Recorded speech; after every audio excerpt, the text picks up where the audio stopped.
The Galactic conquered had seen everything the stars could offer.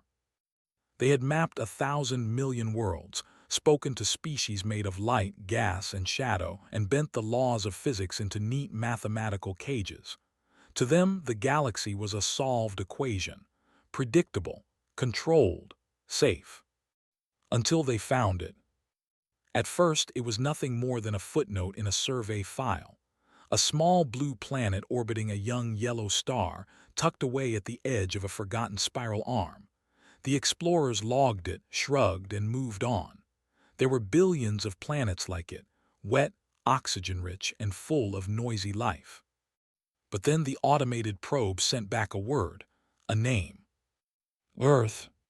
And for the first time in 10,000 years, the data analysts stopped working. The linguistics AI struggled to translate the local transmissions, a chaotic flood of languages, songs, and arguments bouncing around the planet's atmosphere. But one pattern came up again and again, buried in their history, their art, and their myths.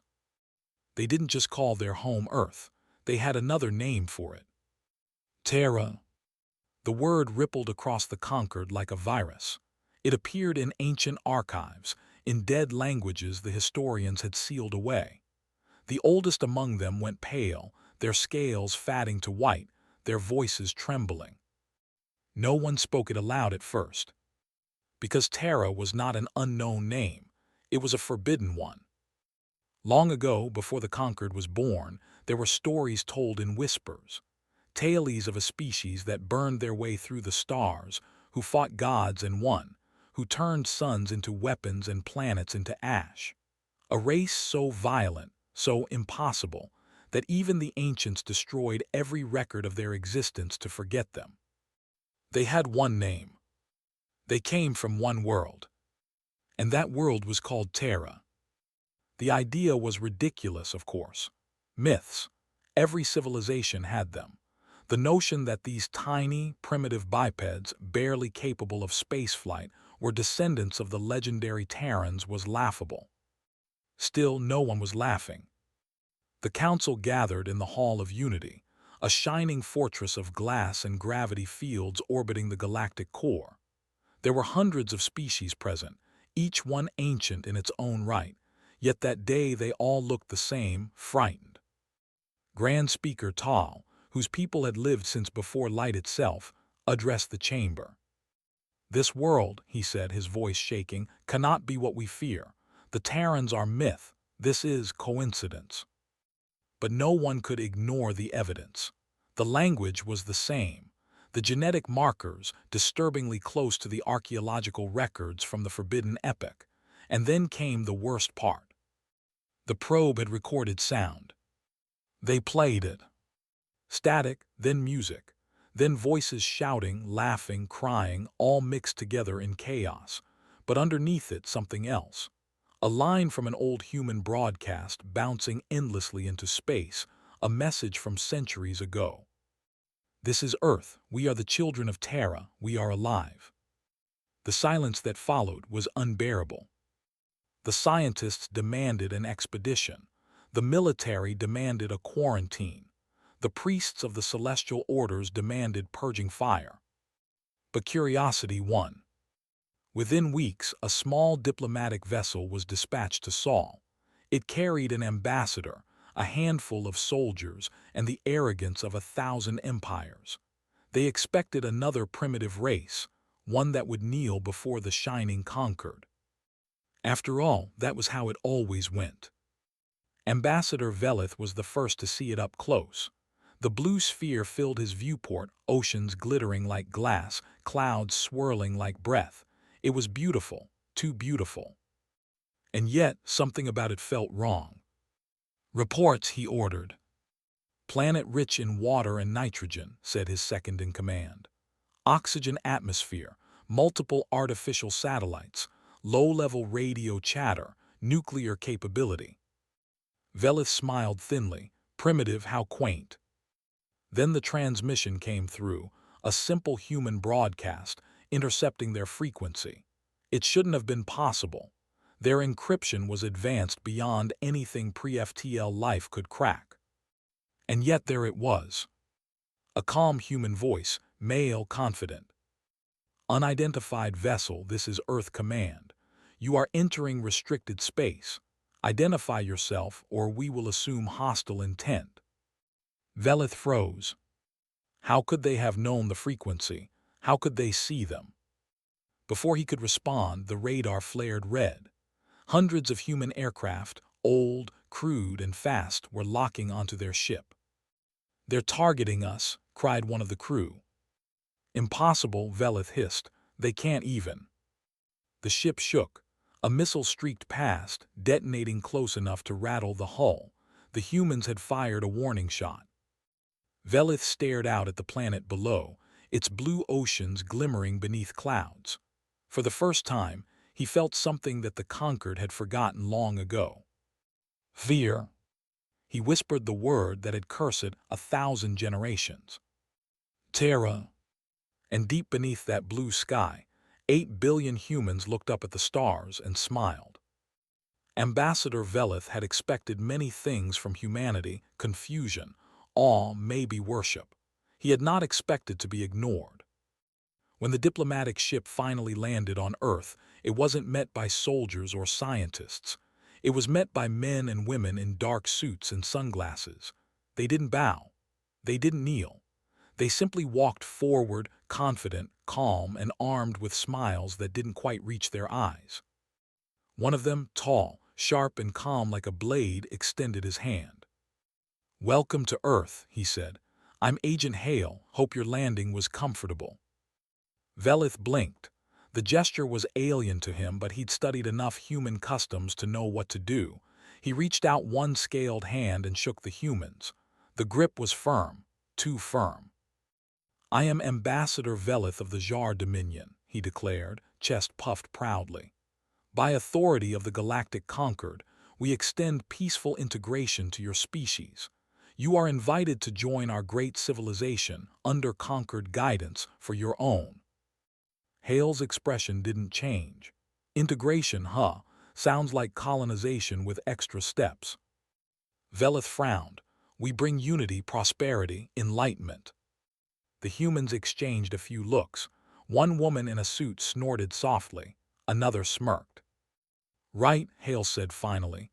"Well, Ambassador, we appreciate the offer, but Earth already has enlightenment. And as for unity," he tilted his head slightly, "we're still working on that." The meeting continued in one of Earth's government buildings, simple concrete, steel, and glass. To Velith it was barbaric. To the humans it was home. They offered him water, which he declined. They offered him coffee, which he foolishly accepted. After one sip his eyes widened. "What is this?" he gasped. "Fuel," Hale said dryly, "for our kind." The humans laughed. It wasn't friendly laughter, more like the sound of wolves testing the air. Velith didn't like it. He tried to continue the speech he'd prepared. He spoke of the Conquered's greatness, its law, its protection. He promised that humanity's surrender would bring them peace. When he finished, silence filled the room. Then Agent Hale leaned forward and spoke softly. "You ever heard of the British Empire?" Velith hesitated. "No." "Good," Hale said, sitting back. "They tried that integration thing once too." By nightfall, Velith realized he'd made a mistake. The humans weren't frightened. They were studying him.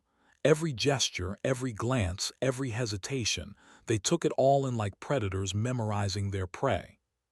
He was escorted back to his ship under heavy guard. The soldiers watched him with expressionless faces, but their eyes burned with something else. Curiosity, challenge. Back aboard, his crew waited nervously. "Did they submit?" one asked.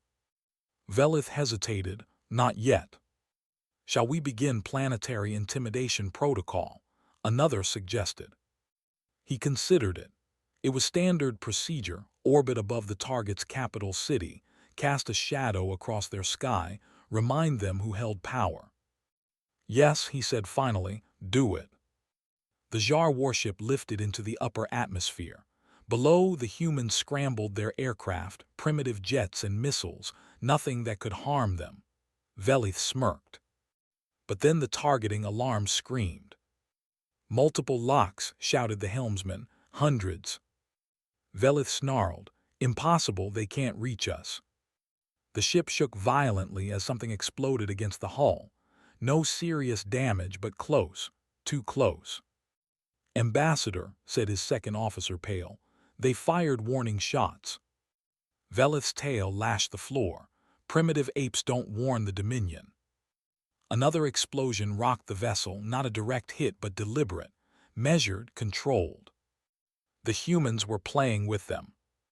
In orbit, the conquered fleet received the distress call. "The natives are hostile," Velith's voice cracked through static. "They are not primitive. I repeat, they are not." Then the line went dead. The fleet scrambled to recover his ship, only to find it drifting. Systems fried, crew missing. The entire bridge blackened by what their scanners called thermal residue of unknown composition. There was one message burned into the inner wall of the command deck, not carved by tools but by plasma. 3 simple words. "Geo home." For the first time in centuries, the conquered did not rush to conquer.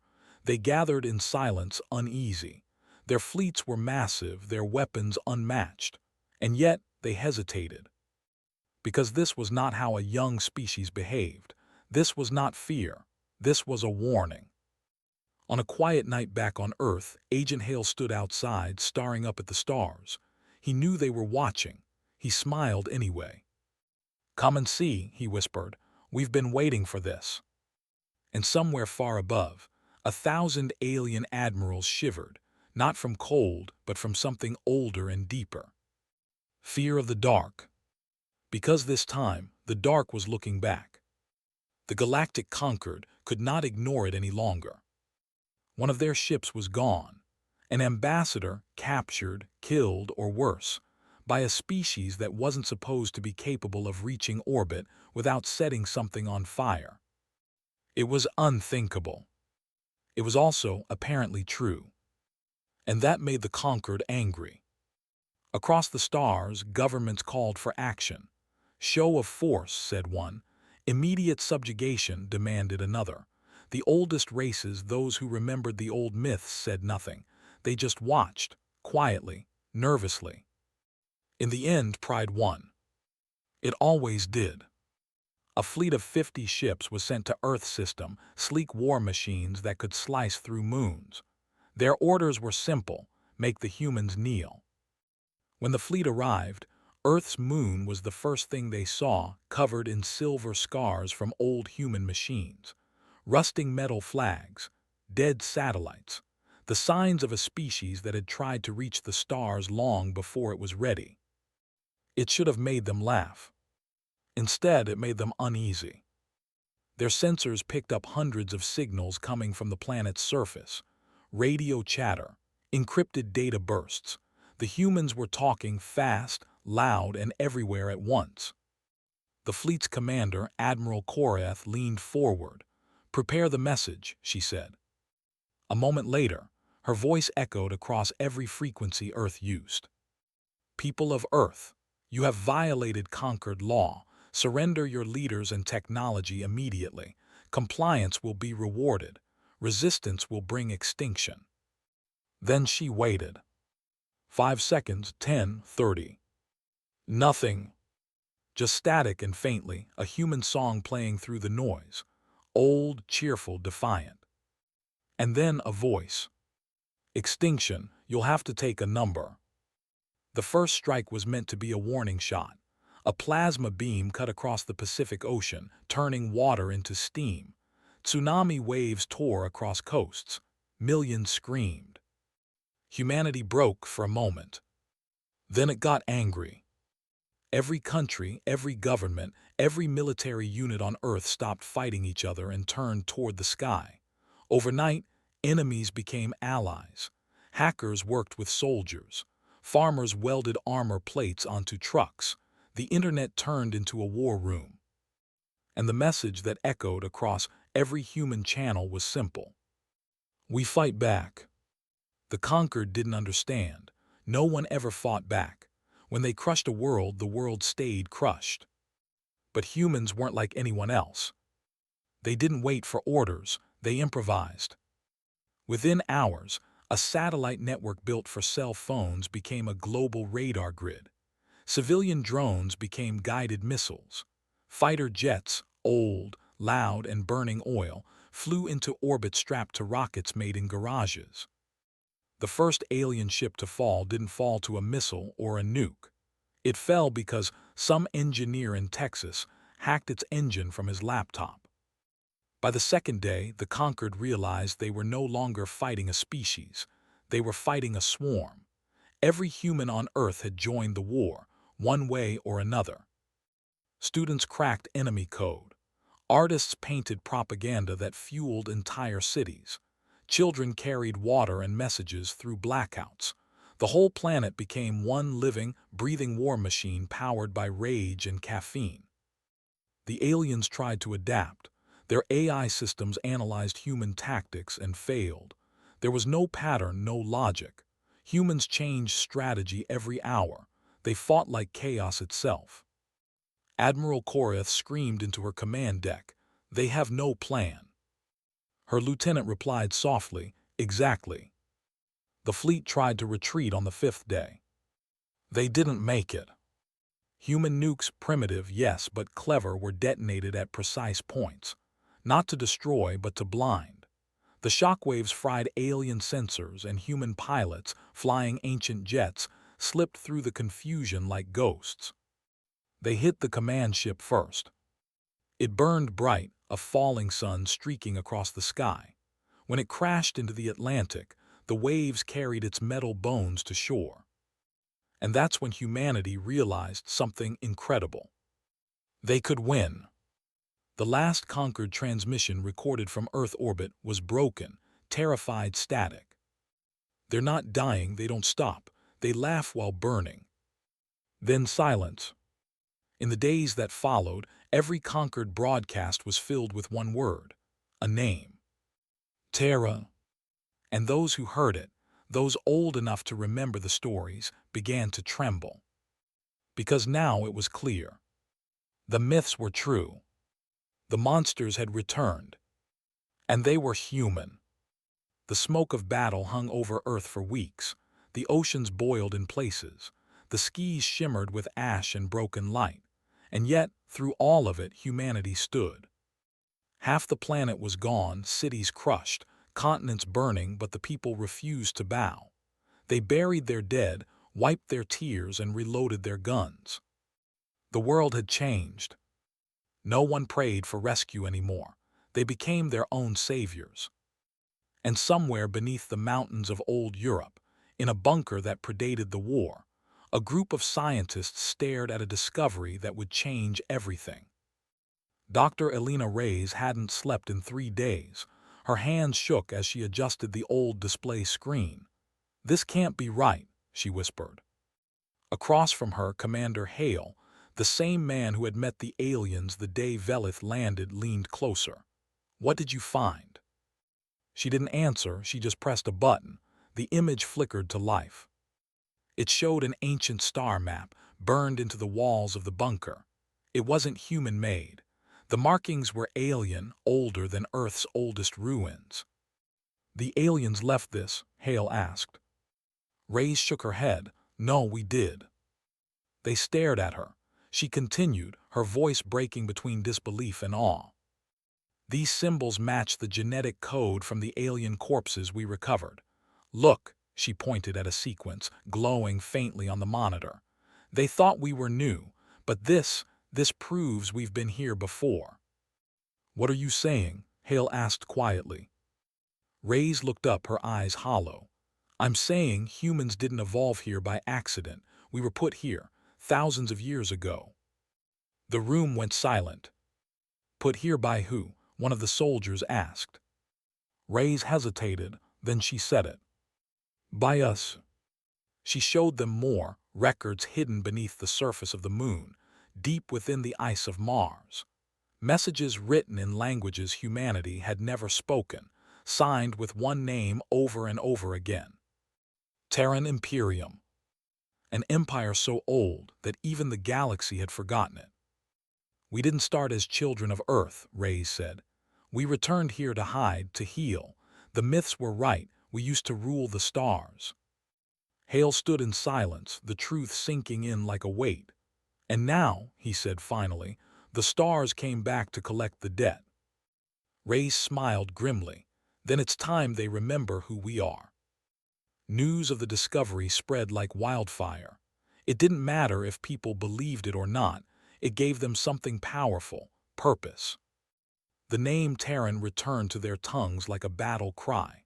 Engineers painted it on tanks, ships, and even their skin. Soldiers whispered it in the dark before going into battle. They were no longer fighting just for survival. They were fighting to reclaim their legacy. And the universe began to tremble. Months passed. Earth became a forge. Factories rose from ashes. The wreckage of alien ships was torn apart, studied, rebuilt. Humanity learned fast, too fast. They took conquered technology and made it better. Cruder, meaner, but far more dangerous. Every scientist became a soldier. Every soldier became an engineer. They didn't invent elegance. They invented revenge. The first Terran ship, truly Terran, launched from orbit in silence. It wasn't graceful like the Concords. It was a monster made of steel and scars. Its hull was made from the remains of the ships that had attacked them. Its engines burned with the fury of stolen suns. They called it the Resolute Dawn. And carved across its side, in letters a mile wide, was one phrase: "We remember." When it jumped to FTL for the first time, the energy burst could be seen from Mars. And far away, deep in the galactic core, the Concord's sensors screamed. "They've achieved faster than light," whispered a technician. "Already, that's impossible." "No," said an older voice behind him. "It's Terran." The Concorde sent another fleet, larger this time, ruthless, ready. But when it arrived near Jupiter, it didn't find a weak, scared planet. It found a trap. Dozens of Terran ships uncloaked from the planet's shadow, crude, dirty, angry. The humans didn't wait for orders. They struck first. Missiles screamed through space. Alien shields shattered. And amid the chaos, a human voice broadcast across every Concorde frequency. "To the Galactic Concorde," it said, "you wanted Terra, congratulations, you found us." When the battle ended, the aliens retreated again. Fewer ships, fewer lives. And deep within the ruins of the last enemy cruiser, a Concorde officer found a strange engraving scorched into the bulkhead. Human words, burned into the metal. "We are awake." He dropped the fragment and fled. Because for the first time in 1,000 generations, the old stories were no longer myth. The demons of the stars had returned, and they were smiling. The galaxy thought Earth would hide. It didn't. After the battle for Jupiter, humanity no longer whispered. They roared. The smoke of victory hadn't even cleared when they began building again. Factories that once made cars now made plasma cannons. Shipyards rose over the ruins of coastal cities, welding steel and vengeance together. The war had taken billions of lives, but it had given the survivors a single purpose. They would never wait for the next invasion. They would bring the fight to them. Commander Hale stood on the bridge of the Resolute Dawn, Earth's first true warship. Its armor was patched together from fallen alien ships. Every piece of metal told a story, a scar of resistance, a mark of memory. "FTL drive ready," the engineer reported. Hale nodded slowly, eyes hard. "Set course for conquered space." No one spoke. They didn't need to. Everyone aboard knew what they were about to do, humanity's first act of interstellar revenge. The engines screamed, space folded, and for the first time in 2,000 years, Terra went to war among the stars. The fleet arrived at a Concorde outpost near the edge of the Orion Spur, a planet-sized command center orbiting a red dwarf. It had stood for 500 years, untouched, proud, unchallenged. Until now. "Terran ships on approach," cried a Concorde officer, his voice cracking. but they're smaller, inferior. The admiral laughed. Then this will be brief. He was wrong. The humans didn't attack head-on. They blinked in and out of space, jamming sensors, cutting power relays, burning comm lines. They used the wreckage of their own destroyed ships as decoys. And when the conquered finally realized what was happening, it was too late. The Terrans struck with precision, targeting generators, life support systems, weapon mounts. They didn't just want victory. They wanted humiliation. The alien admiral screamed orders, but his words drowned under the human broadcast echoing through every frequency. This is the Terran fleet. You came to our world, now we've come to yours. Moments later, the station's main reactor went critical. The explosion lit up the void. The conquered tried to spin it as an isolated incident, but within days, more attacks followed. Their supply routes vanished. Their colonies went dark. Their ships returned adrift, crew missing, hulls marked with the same two words burned into metal. Terran Arituranid. The humans were everywhere and nowhere. They didn't occupy planets. They didn't take prisoners. They simply erased anything that had ever pointed a gun at Earth. The conquered fleets were massive, disciplined, and slow. Humanity was chaotic, reckless, and unstoppable. They fought without mercy, but not without humor. One conquered commander once intercepted a human transmission before his ship was destroyed. It was music. Loud, wild, and defiant, a rhythm made for chaos. The commander died listening to it. By the second year of the war, the conquered's greatest generals refused to say the name Terra. To speak it was to invite fear. Entire species tried to surrender before humans even arrived, sending desperate messages into the dark. We were forced, we didn't know. The replies were always the same. We remember. On the resolute dawn, Hale watched the stars burn. His crew had changed, their eyes harder, their smiles colder. He'd lost count of the battles. He stopped nomming the dead. Dr. Reyes appeared beside him, her face pale under the glow of the console. "We're becoming what we once were," she said softly. "The old Imperium, the same monsters the galaxy feared." Hale didn't look away from the window. "Maybe," he said, "but the difference is this time we didn't start it." She stared at him, "And when it's over?" He smiled faintly, a tired, broken smile. "Then we'll rest, when every one of them remembers what it means to threaten Earth." The Terrans kept pushing, system by system, until the conquered finally broke. Worlds that had ruled for millennia burned in days. Cities that had stood longer than human history turned to ash under Terran guns. And yet, amid the destruction, the humans left something behind, broadcasts in every tongue. Messages of warning, not conquest.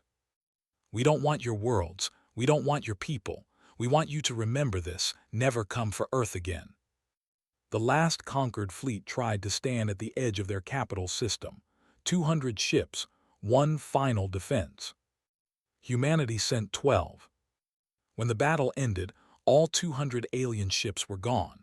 Only wreckage remained, floating silently through the dark.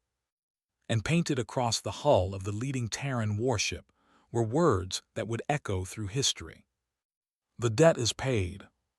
From that day on, no species dared to say Earth lightly. No empire claimed dominance of the stars. The galaxy had learned its lesson, carved into every burned world, every shattered fleet. Never wake a sleeping god. Because humanity, the lost children of Terra, had remembered who they were. And this time, they were never going to forget again. The Galactic conquered had never known fear, not truly. For 10,000 years, their fleets had ruled the stars. They had crushed rebellions, erased planets, and written history in the fire of their enemies. But now their history was ending. The first signs of collapse were quiet. A colony here, a ship there, gone without a trace. Then it spread. Entire sectors vanished into static. At first, the High Council refused to believe the reports. "The Terrans are savages," one minister said. "They'll burn out soon, they always do." But the truth came like a knife in the dark. One morning, the Conquered's capital world, Aurelian Prime, woke to find the sky filled with hundreds of unfamiliar ships.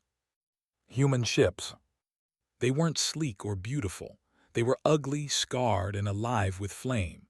Some were built from conquered wreckage, others from hollowed asteroids, and painted on every hull was a single mark, a blood-red circle crossed with a line, the symbol of Terra. The Terrans didn't demand surrender. They didn't even speak. They simply began erasing the empire that had once tried to erase them. The orbital defenses opened fire, raining plasma and light across the heavens. The Terran ships dove through the storms like predators, tearing apart weapon arrays with surgical rage. On the planet below, panic erupted. Cities went dark as power grids failed. The sky burned as debris rained down. In the middle of it all, Chancellor HFY of the Conquered watched from the safety of his crystal tower. The images on his screen showed fire, human fire, devouring everything his ancestors had built. He whispered the word the galaxy now feared. "Terrans!" An aide rushed in. "Sir, the fleet requests permission to retreat." "Retreat?" HFY turned slowly, his eyes wide with disbelief. "From animals." The aide swallowed. "They aren't animals anymore." Above the planet, the resolute dawn cut through the Conquered lines like a blade through silk. Commander Hale stood on its bridge, face illuminated by the red glow of battle. "Target the palace," said the weapons officer. Hale hesitated. "No," he said quietly. "We're not conquerors, we're the memory they buried." He turned toward the screen. "Aim for the archives." The officer blinked. "Sir." Their history made them arrogant. Time to take it away. Moments later, beams of white-hot energy struck the massive archive towers that held 10,000 years of Conquered knowledge. The explosion painted the sky in gold and crimson. The message was clear. The age of the Conquered was over. Across the galaxy, news spread faster than light. "The capital has fallen. The Terrans are coming." Whole systems surrendered before human ships even arrived. Others tried to flee, abandoning their worlds to the void. But there was no safety left. The Terrans were not hunting for glory, they were hunting for justice. And they never missed.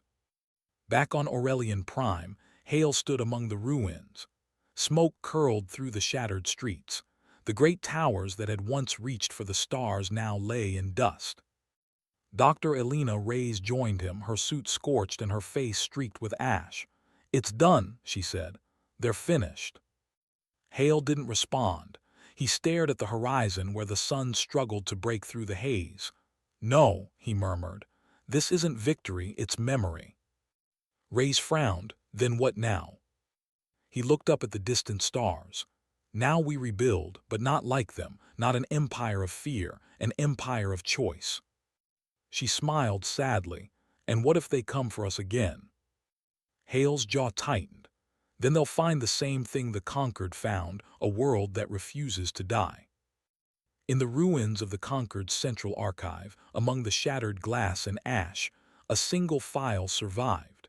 It was labeled in Terran code, a language long thought extinct. It read, "The Galactic Conquered, terminated by the actions of the Terran Republic. Cause of death, arrogance." No one knew who wrote it. Some said it was an AI, others swore it was Hale himself. But the words spread like wildfire, carried through the void by Terran transmissions. And the message was clear. "We warned you."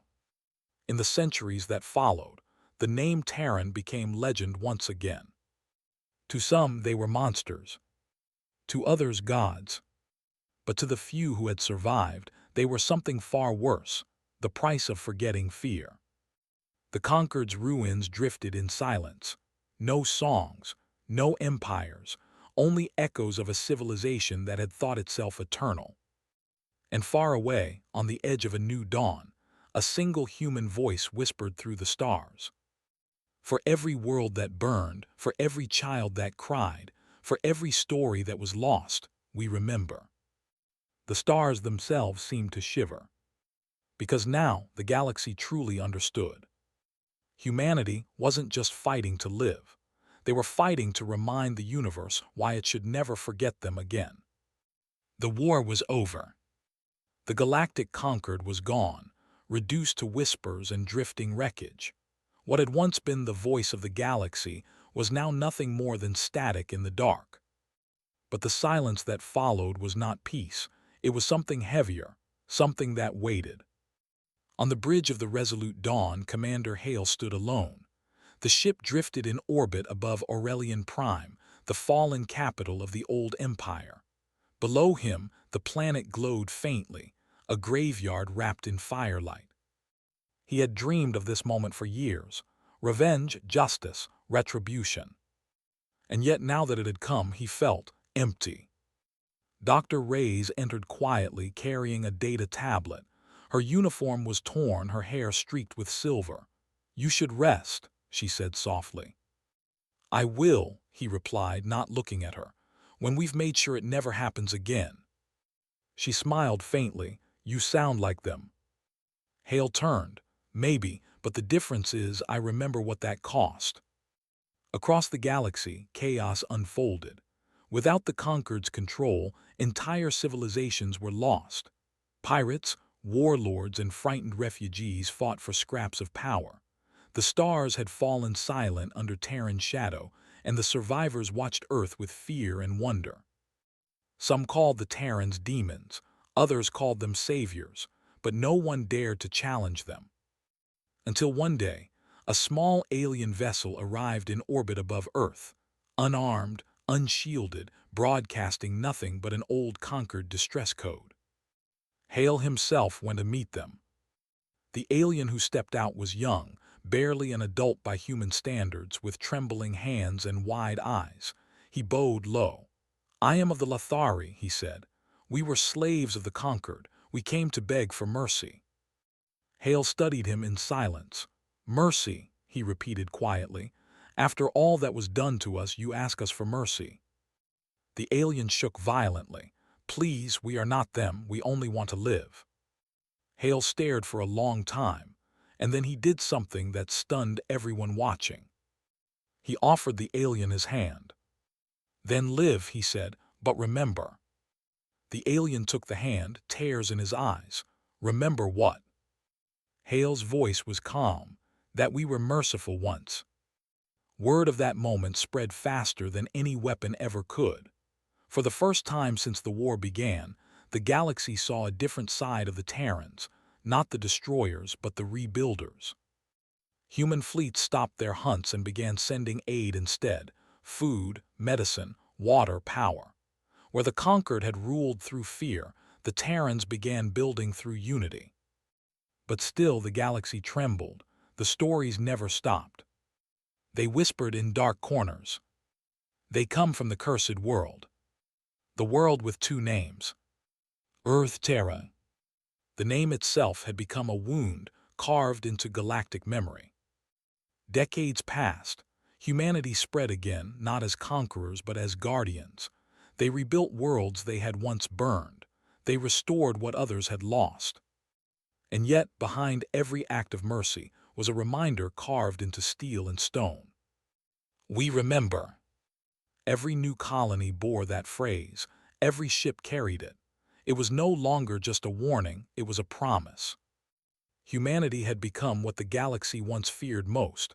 Not monsters, not angels, but balance. In the twilight of his life, Commander Hale stood once more on the surface of Earth. The planet had changed, cities rebuilt, skies clean again. Children played beneath the same sun that had once watched them burn. Dr. Reyes, older now, joined him at the edge of a cliff overlooking the ocean.